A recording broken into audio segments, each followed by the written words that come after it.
So let's start this hour with the Washington Post reporting that older voters are upset with Donald Trump and they're poised to be potentially more influential in November, especially in swing states whose populations skew their way, like Florida, Pennsylvania, Arizona, Michigan, and Wisconsin. More than 20% of voters in Florida in 2016 were over the age of 65. Trump carried the state by 17 points over Hillary Clinton. Biden continues to carry seniors nationally. A recent Quinnipiac University poll has Biden up 10 points among voters over 65. A Fox News poll conducted in April shows Trump and Biden in a dead heat among Florida's baby boomers. Trump's decline in support among Florida's seniors comes as their lives have been drastically impacted by the coronavirus and actually threatened, which has swept through nursing homes and retirement communities across the country. According to an analysis by the Tampa Bay Times in Florida, more than 80% of the 2,000 people killed by the virus have been over 65 years old. Trump's campaign has publicly dismissed his troubles with some older voters, although, as the Washington Post reports, the president has begun to acknowledge that the health and economic crisis is having a bigger impact on seniors. So let's, John Heilemann, let's go through this. And I do love your shot. You are, as Paul McCartney sang around the time he released Band on the Run and album, were both very nice. Enamored by the story, especially behind it. Sang a song called Country Dreamer, and that is you. You and me, Country Dreamer. That's me. So let's talk about, listen, Ari Melber quotes hip-hop lyrics. I quote Paul McCartney. That's it. That's it. Joe. So let's. I'm thinking it's more like the cover of. If I was going to do my version of Ram, this feels a little bit like that McCartney.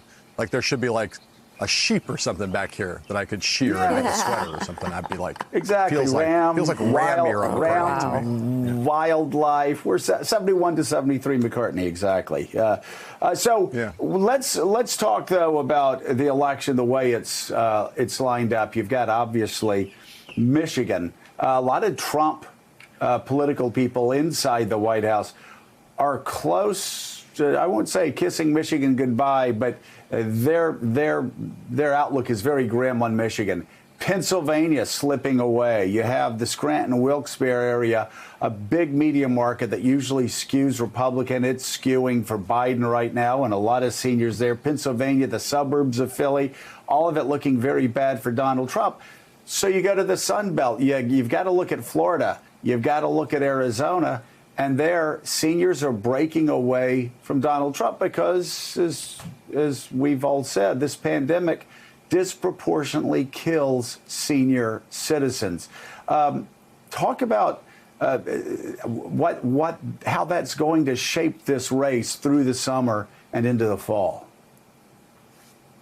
Well, I just say, Joe, to start, and there are two pieces to this, right? There's the 6 core battleground states. You just started to go through them, right? The 3 in the upper Midwest, Wisconsin, Michigan, Pennsylvania, and then the 3 that are more in the South, North Carolina, Florida, and Arizona. And if you look at the polling in all of those 6 right now, Joe Biden's ahead in 5 of them.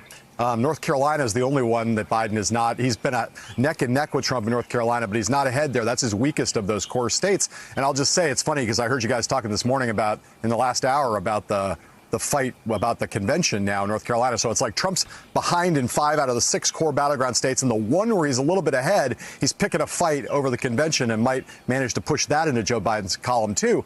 But on the senior citizen thing, it's the biggest demographic difference that we're seeing in this election cycle so far. Ron Brownstein, journalist and one who's very attuned to demography, calls this thing the Biden inversion.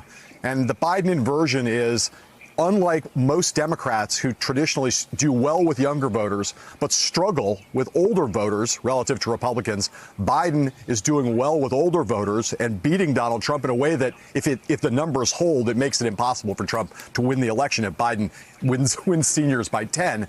And on the other hand, Biden's struggling a little bit with younger voters. So it's a super interesting dynamic and one that has a lot of implications for the fall.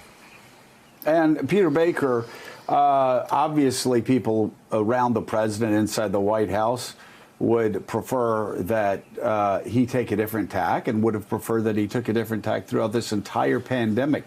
Has the president made any mention of the weakening of support among seniors? Is there any plans for him to try to turn the corner on seniors, or is his singular focus now the stock market, the bottom line, pushing everybody back to work regardless of the White House guidelines?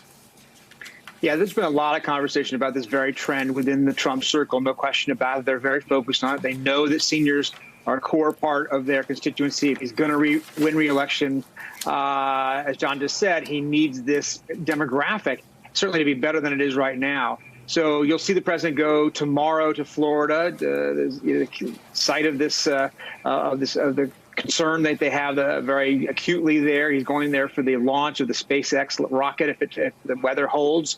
First time America has been back in space, basically not from its own soil in 9 years. I don't know whether that translates into seniors, but at least he's in Florida. We'll get Florida coverage from media down there. He's had events at the White House focused specifically on seniors in the last few weeks. So you're no question that that's a focus of theirs. I don't know how that they can simply get it back, given the dynamics that we're dealing with here. Because if there is an increase in the infection rate, if there is a second wave in the fall, it's certainly going to hit seniors harder than most. What we've seen out of these nursing homes, what we've seen out of these veterans' homes have been just devastating.